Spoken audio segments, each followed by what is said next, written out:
Assalamualaikum warahmatullahi wabarakatuh. Bertemu lagi dengan Bu Ella. Pada video pembelajaran kali ini, anak-anak dan Bu Ella akan memasuki yaitu tema 3 untuk muatan bahasa Indonesia dan ilmu pengetahuan sosial. Untuk muatan bahasa Indonesia pada tema 3 kali ini, kita akan mempelajari kalimat efektif dan kata baku. Sedangkan untuk ilmu pengetahuan sosial, kita akan mempelajari tentang dampak dari adanya modernisasi dalam kehidupan sosial. Sekarang kita akan memasuki muatan bahasa Indonesia untuk kalimat efektif dan kata baku. Anak-anak, apakah kalian pernah mendengar apa itu kalimat efektif? Kalimat efektif adalah kalimat yang sesuai dengan kaidah tata bahasa yang baik, lengkap dengan ejaan yang disempurnakan, dan tanda baca yang tepat. Sebelum kita membahas kalimat efektif lebih jauh, anak-anak perlu mengetahui bahwa bahasa Indonesia memiliki panduan standar mengenai kalimat efektif dan kata baku yang biasa dibukukan dalam KBBI atau Kamus Besar Bahasa Indonesia. Maka dari itu, di setiap penggunaan atau dalam setiap pembelajaran bahasa Indonesia, sebaiknya guru maupun muridnya juga menjawab dengan menggunakan kalimat efektif, kata baku, atau kata dan standar kalimat yang terdapat dalam Kamus Besar Bahasa Indonesia. Anak-anak, perlu kalian ketahui, kalimat efektif itu harus menggunakan kata dan syarat tertentu. Syarat dari kalimat tersebut termasuk dari kalimat efektif adalah yang pertama, sesuai pedoman umum ejaan bahasa Indonesia, yaitu dari segi ejaan maupun tanda bacanya harus sesuai standar. Yang kedua, sistematis, yaitu sesuai susunan kalimat yang benar, yaitu ada subjek, objek, dan juga keterangan. Kemudian yang ketiga, tidak boros kata. Bisa dicontohkan oleh Bu Ella, misalnya, jika sudah menggunakan kata sangat, maka tidak perlu ditambahi kata sekali. Contohnya, sangat rajin sekali, itu bukan kalimat efektif. Yang merupakan kalimat efektif adalah sangat rajin atau rajin sekali. Syarat yang keempat dari kalimat efektif adalah tidak ambigu, yaitu hanya memiliki satu makna. Nah, sebelum itu bisa kalian lihat pengertian atau contoh lain dari kalimat efektif pada buku paket halaman 93. Di situ ada kalimat pada suatu teks yang menyatakan para tamu-tamu duduk di kursi. Nah, kalimat ini bukan merupakan kalimat efektif, maka ada pembenaran di bawahnya. Salah satu pilihan dari kalimat efektifnya adalah yang pertama, tamu-tamu duduk di kursi. Jadi kata paranya dihilangkan. Atau kalimat efektif pilihan selanjutnya adalah para tamu duduk di kursi. Kata tamu yang digunakan hanya satu saja. Selain itu, Bu Ella juga bisa mencontohkan beberapa kalimat tidak efektif yang kemudian dibenarkan menjadi kalimat efektif. Yang pertama, para bapak dan ibu-ibu orang tua murid diharapkan hadir pada rapat komite sekolah. Nah, di situ kata para sudah berarti semuanya, sedangkan di situ ada kata ibu yang diulang 2 kali. Sehingga salah satu pilihan kalimat efektifnya adalah para orang tua murid. Jadi bapak dan ibu dijadikan satu menjadi para orang tua murid diharapkan hadir pada rapat komite sekolah. Kalimat yang kedua, para guru-guru semuanya mengikuti lomba gerak jalan. Guru-guru sudah menunjukkan kata jamak atau banyak, para juga menunjukkan kata atau jumlah yang banyak, semuanya juga, maka harus dipilih salah satu. Sehingga pilihan kalimat efektifnya adalah semua guru mengikuti lomba gerak jalan. Kalimat yang ketiga, saling bantah membantah, dan saling hujat menghujat seharusnya dapat dihindari. Kata saling di situ sudah menunjukkan pengulangan, maka kata berulang itu tidak perlu ditunjukkan, maka harus dipilih salah satu. Sehingga salah satu pilihan kalimat efektifnya adalah saling membantah dan menghujat sebaiknya dapat dihindari. Setelah materi kalimat efektif, Bu Ella akan menjelaskan tentang kosakata baku atau kata baku. Pada buku paket halaman 116 di situ tercatat, kosakata baku adalah kosakata yang penulisannya telah sesuai dengan pedoman umum ejaan bahasa Indonesia. Nah, lawan kata dari kosakata baku adalah kosakata non baku, di mana tidak tercatat dalam pedoman umum ejaan bahasa Indonesia. Kosakata baku ini wajib digunakan dalam tulisan ataupun percakapan acara formal. Namun, jika kosakata non baku boleh digunakan dalam percakapan biasa atau non formal seperti berbicara kepada teman dalam kehidupan sehari-hari. Berikut Bu Ella contohkan beberapa kata baku dan kata tidak baku yang bisa kalian ketahui dalam tabel berikut. Pada tabel yang pertama di situ, kosakata baku itu tidak boleh terpengaruh oleh bahasa daerah. Contohnya, ada kata baku kamu, tidak bakunya lo atau biasanya Betawi ya ini. Kemudian ada kata dia, tidak bakunya doi. Kemudian pergi, tidak bakunya pegi. Kemudian bakunya kerja, kata tidak bakunya gawe. Kemudian ada satu lagi, kata bakunya benar, tidak bakunya benar. Itu yang bahasa menunjukkan kosakata baku tidak terpengaruh oleh bahasa daerah. Tabel kedua, bahwa kosakata baku itu tidak terpengaruh oleh bahasa asing. Contohnya, kata bakunya seharusnya kesempatan lain, tapi kata tidak bakunya adalah lain kesempatan. Kemudian yang di baris terakhir yaitu kata bakunya ekstra jadi pakai K dan S, sedangkan kata tidak bakunya menggunakan huruf X. Tabel ketiga yaitu menunjukkan bahwa kosakata baku itu memakai imbuhan secara nyata. Contohnya, kata bakunya dia bernyanyi, tidak bakunya dia nyanyi.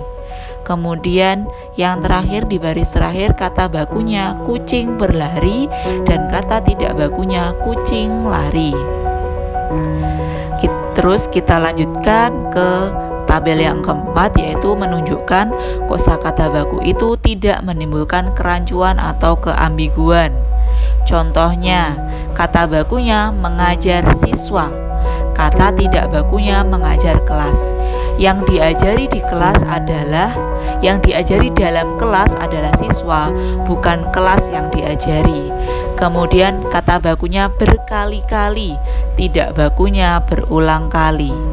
Kemudian yang terakhir kata bakunya adalah menghemat waktu, kata tidak bakunya adalah mempersingkat waktu. Nah, jadi anak-anak kalian harus mengetahui kalimat efektif dan kata baku itu digunakan untuk penulisan dan percakapan formal. Sedangkan yang non-efektif dan juga kata tidak baku digunakan untuk percakapan dengan teman sendiri. Jadi, mari kita biasakan menggunakan kalimat efektif dan juga kosakata baku.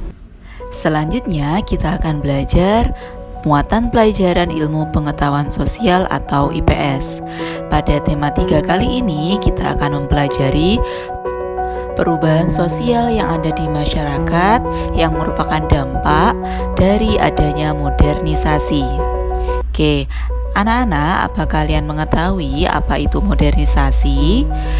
Jadi, modernisasi adalah proses menuju masyarakat modern. Mungkin dulu ketika kalian kecil belum ada televisi yang terhubung dengan koneksi internet. Namun sekarang semua televisi, hampir semua ya, bisa terhubung ke internet sehingga kalian bisa menyaksikan banyak channel melalui internet yang bisa disambungkan ke dalam TV yang sebelumnya hanya bisa terdapat di layar HP maupun komputer. Nah, jadi pada muatan ilmu pengetahuan sosial ini kita akan mempelajari beberapa dampak yang terjadi saat penemuan yang baru itu ada, baik secara dampak positif maupun negatif. Apakah kalian tahu apa saja penemuan-penemuan yang sudah ada dari dulu hingga sekarang? Kalau mungkin yang paling kalian rasakan adalah TV yang terhubung di internet. Tapi kalau di zaman Bu Ella dulu maupun orang tua kalian, maka listrik itu juga merupakan suatu penemuan yang luar biasa. Kenapa? Sebelum adanya listrik, semua penerangan menggunakan lilin atau lampu kecil yang menggunakan api. Sedangkan kalian sudah dalam keadaan kecil dulu, sudah ada listrik. Selain listrik, penemuannya apa lagi ya? Handphone atau telepon genggam. Dulu sebelum ada telepon genggam atau handphone, hanya ada telepon rumah yang kurang bisa dibawa kemana-mana. Kemudian ada lagi penemuan yaitu laptop atau komputer kecil, komputer yang bisa dibawa kemana-mana. Karena sebelumnya yang ditemukan adalah komputer yang hanya bisa pada satu tempat saja, yaitu di atas meja, ya sudah, berarti di meja saja, seperti itu. Jadi banyak sekali penemuan-penemuan yang mengubah masyarakat, di mana proses perubahan ini menuju ke masyarakat modern. Bu Ella akan menyampaikan beberapa dampak penemuan baik secara positif maupun negatif. Yang pertama yaitu dampak atau akibat dari penemuan internet. Dampak positifnya yang pertama yaitu mengetahui informasi dari belahan negara lain. Jadi kalian tidak perlu ke negara manapun untuk mengetahui informasinya. Cukup ketikkan negara yang ingin kalian ketahui dan kalian akan mengetahui informasi dari negara sana. Yang kedua dampaknya yaitu memperluas wawasan dan ilmu pengetahuan. Kalian di masa sekarang ya, terutama di masa pembelajaran online ini sangat tergantung kepada internet. Maka di situ menjadi akibat yang positif atau dampak positif dari internet. Yang ketiga, internet juga merupakan alat komunikasi. Jadi misalkan kalian biasanya menggunakan telepon saja, sekarang bisa online meeting dengan menggunakan beberapa aplikasi. Selain memiliki dampak positif, internet juga memiliki beberapa dampak negatifnya. Yang pertama, terlalu lama menggunakan internet menyebabkan konsentrasi yang hilang atau kurang konsentrasi. Yang kedua, menjadikan kita atau kalian menjadi lupa waktu. Yang ketiga, ada beberapa tayangan di internet yang memang memerlukan pendampingan orang tua, tidak bisa kalian tonton sendiri. Nah, selain internet ada juga penemuan atau perubahan sosial dari beberapa alat transportasi. Maka dampak positif dari berkembangnya alat transportasi adalah pendistribusian atau penyaluran barang menjadi lebih mudah. Yang kedua, perjalanan ke suatu tempat menjadi lebih singkat. Dan yang ketiga, menjadikan dunia ini bisa dijelajahi sampai ke daerah terpencil sekalipun. Selain itu, perkembangan alat transportasi ini juga memiliki beberapa dampak negatif. Yang pertama, ada beberapa bahan bakar yang belum ramah lingkungan. Yang kedua adalah menciptakan polusi. Polusinya dari mana, Bu? Semakin banyak alat transportasi, maka akan menimbulkan beberapa kemacetan. Nah, kemacetan itu akan menimbulkan gas buang dari bahan bakar, sehingga gas buangnya mengalir ke udara dan terciptalah polusi udara. Sehingga dari banyaknya penemuan yang sudah ditemukan oleh para ahli, maka modernisasi atau proses menuju ke masyarakat modern sendiri itu ternyata juga memiliki dampak positif dan negatif. Jadi selain tadi penemuan internet dan juga perkembangan alat transportasi, proses modernisasi ini juga menimbulkan dampak positif. Yang pertama, perkembangan di bidang ilmu pengetahuan dan teknologi. Yang kedua, pertumbuhan ekonomi yang semakin meningkat. Dan yang ketiga yaitu transaksi keuangan menjadi lebih mudah. Kalian bisa membayar dengan aplikasi apapun, tidak perlu membawa uang cash kemana-mana yang jumlahnya besar. Sedangkan itu, dampak negatif dari adanya proses modernisasi adalah yang pertama, adanya kesenjangan sosial dan ekonomi. Jadi semakin lebar jarak perbedaan antara orang yang pendapatannya banyak atau lebih dan juga orang yang pendapatan dari pekerjaannya terbatas. Jadi masih makin banyak yang orang kaya, juga makin banyak orang yang kekurangan.